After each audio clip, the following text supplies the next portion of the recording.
मित्र अग्निदेव का सहयोग लेता है और अग्निदेव को शेर बाघ बना देता है और कहता है महाराज मेरे साथ चलो।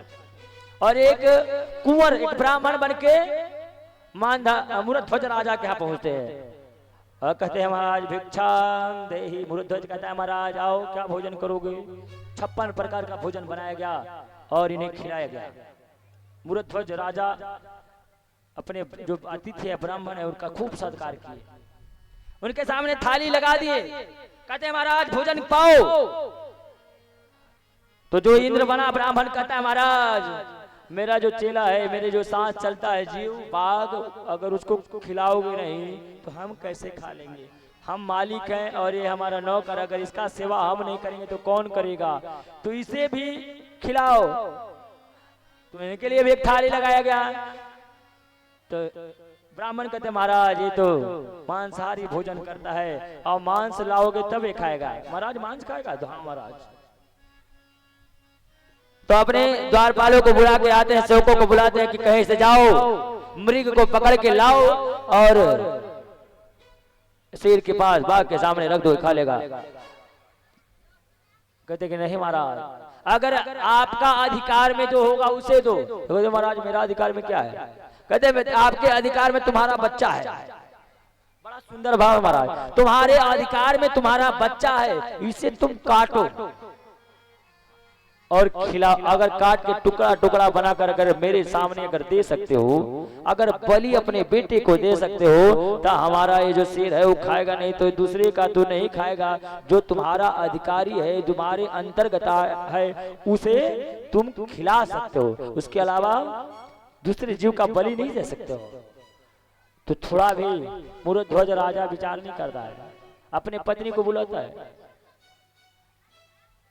मूर्ध्वज राजा अपने पत्नी को बुलाता, अपने बच्चे को बुलाता है कि हे बच्चा ऐसा ऐसा स्थिति आया। अरे महाराज उस समय के बच्चे भी तो पिता का आज्ञाकारी थे। बच्चा से कहते हैं कि तुम्हें कटना होगा, तुम्हें तुम्हारा भी जो तुम्हारा योग है वो देगा, वही खाएगा, तुम्हारा मांस ही खाएगा। क्या तुम्हें हम काट सकते हैं? क्या मैं तुम्हारे ऊपर अधिकार जमा सकता हूँ? पिता कहता है, पुत्र कहता है अरे ये शरीर तो पिता का दिया हुआ है, अगर आपका इच्छा है तो काट लो। अरे महाराज उस समय के बेटे भी तो आज्ञाकारी। आज अपने बेटों को एक बार कुछ कर दो, 2 बार 3 बार कर दो तो आपके ऊपर उठ बैठेगा।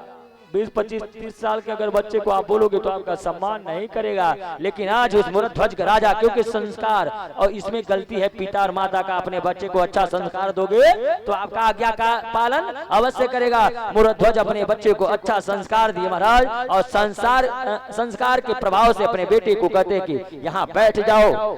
एक आरा मंगाया गया, आरा मंगाया गया और आरा को बच्चे के सर पे रखा गया। ध्यान देना, आरा को बच्चे के सर पे रखा गया।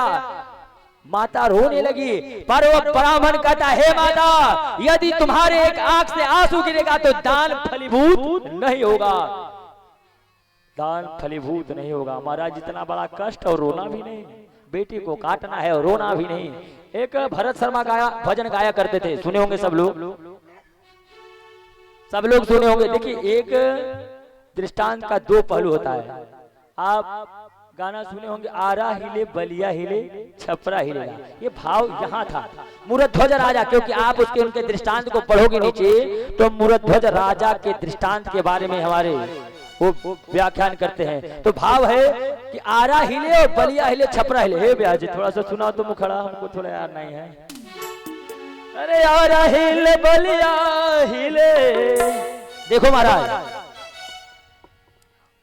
आरा हिले, आरा हिले बलिया हिले, कलकत्ता हिले ना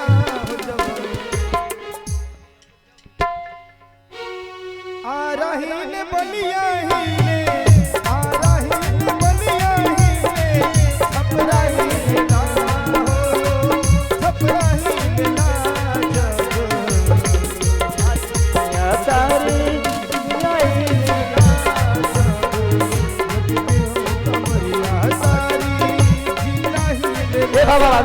इसको गलत ढंग से मत लिखो। सुनो, आरा हिले सर पे रखा गया और महाराज अगर आरा चलेगा तो कान का कुंडल को क्या कहते लोग? बलिया।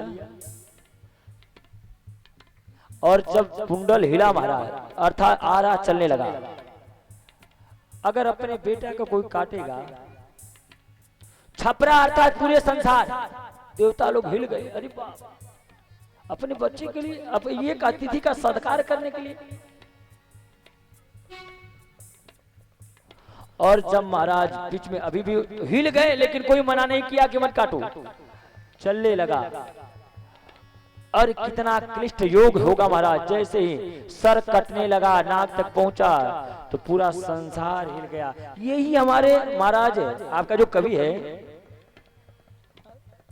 ये भाव बड़ा गजब निर्धारित है। हमारे गुरुजी गाया करते थे कि जब ये आरा हिलता है तो बलिया हिलेगा, और जब उनका कमर हिलने लगा, अगर चलाओगे आरा तो कमर हिलेगा, सीधा शांत तो बैठोगे नहीं। और जब हिलने लगा पूरा संसार हिल गया। उसी समय ब्रह्मा विष्णु महेश उपस्थित हो जाते हैं, सावधान त्राहिमाम करने लगे कि कृतान साधिते रूपम वर्ण योगी सदात्मजा। तो ऐसे ऐसे अयोध्या के राजा है महाराज। अयोध्या में एक से एक राजा है, और जिनके बारे में कहा जाए, राजा सीवी के बारे में कहा जाए, मानधाता